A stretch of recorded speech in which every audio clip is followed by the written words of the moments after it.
गुरुजी, कर्म कांड यानी पूजा पाठ का अधिकार ब्राह्मण को ही क्यों मिला है?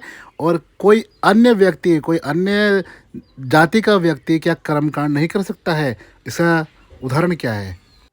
जन्मतः जायते शूद्रः संस्कारान् द्विज उच्यते। ब्राह्मण का एक नाम द्विज भी है। द्विज माने जिसका दूसरा जन्म हुआ हो। कर्मकांड का अधिकार क्यों प्राप्त हुआ? तो भगवान श्री कृष्ण की श्रीमद् भगवत गीता का अनुपालन करना पड़ेगा। भगवान श्री कृष्ण ने श्रीमद् भगवत गीता में कहा, ये मैं नहीं कह रहा हूं, भगवान के वचन है कि भगवान ने कहा कि चतुर्वर्णम मया श्रेष्ठ गुण कर्म विभागसः। मैंने गुण कर्मों के विभाग से 4 वर्णों की स्थापना की। तो भगवान से वेद में पूछा गया कि आप कौन हैं? तो भगवान ने कहा ब्राह्मणों से मुखमासीत बाहुराजन्य कृतः ऊरु तदस्य जदवैश्य और पदव्याम गुंग शूद्रो अजायत। तो ये ब्राह्मण ये मुख है, तो इस मुख से क्या करना है?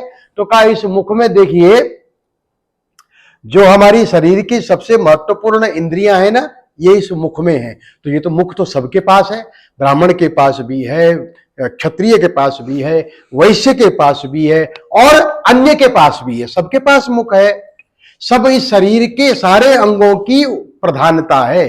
तो कर्मकांड में भगवान ने कहा गुण कर्म विभाग। ऐसा देखिए, ब्राह्मण के पास है, उसको संस्कार दिए जाते हैं, वो गुरुकुल में जाता है, गुरुकुल में जाकर के उसको क्या प्राप्त होती है? सबसे पहले क्या रखी जाती है? शिखा। शिखा किसे कहते हैं? बोले कुछ सीखा भी है, तो किससे सीखा? गुरुमुख से सीखा, गुरु के सानिध्य में जाकर के सीखा। दूसरा तिलक। आप शैव हैं, आप वैष्णव हैं, आप शाक्त हैं, आप सौरी हैं कि आप गाणपत्य हैं, कौन सा तिलक आपके मस्तिष्क पर है तुरंत पता लग जाता है।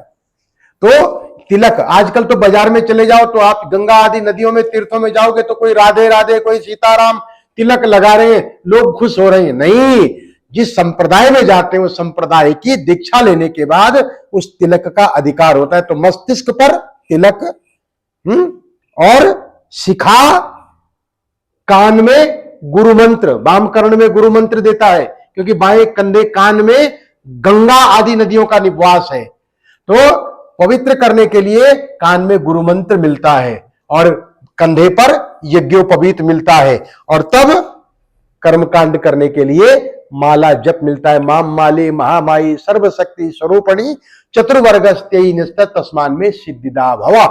तो इतने शुद्धिकरण होने के बाद गुरु के चरणों में सन्निधि में जाकर, गुरुकुल में जाकर वह ग्रंथों का अवलोकन करके, ईश्वर की आराधना करके, त्यागी तपस्वी जीवन जी करके तब कर्मकांड करने का लाभ भी होता है और उसे कर्मकांड करने की परमिशन भी मिलती है।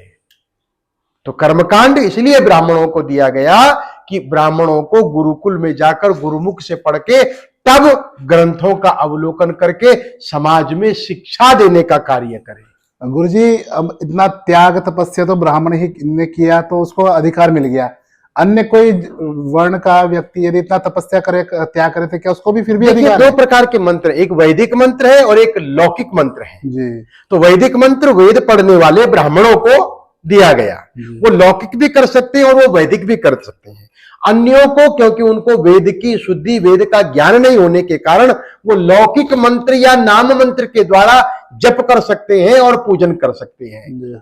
इसलिए लौकिक मंत्रों की अलग प्रधानता है और वैदिक मंत्रों की अलग प्रधानता है। तो वैदिक मंत्रों का उच्चारण वेद पढ़ने के बाद ही आएगा और वेद में किसी प्रकार का कोई पाप ना हो जाए, बोलने में कोई त्रुटि ना हो जाए, तो लौकिक मंत्र साधारण मंत्र दिया गया। यद्यपि राम हरे राम राम राम हरे हरे, हरे कृष्ण कृष्ण कृष्ण हरे हरे वैदिक मंत्र है, वेद का मंत्र है, परंतु इसको लौकिक मंत्र बना करके हरे कृष्ण कृष्ण कृष्ण हरे हरे करके इसको कोई भी जप कर सकता है। ऐसा कलि संतरणोपनिषद में आया है।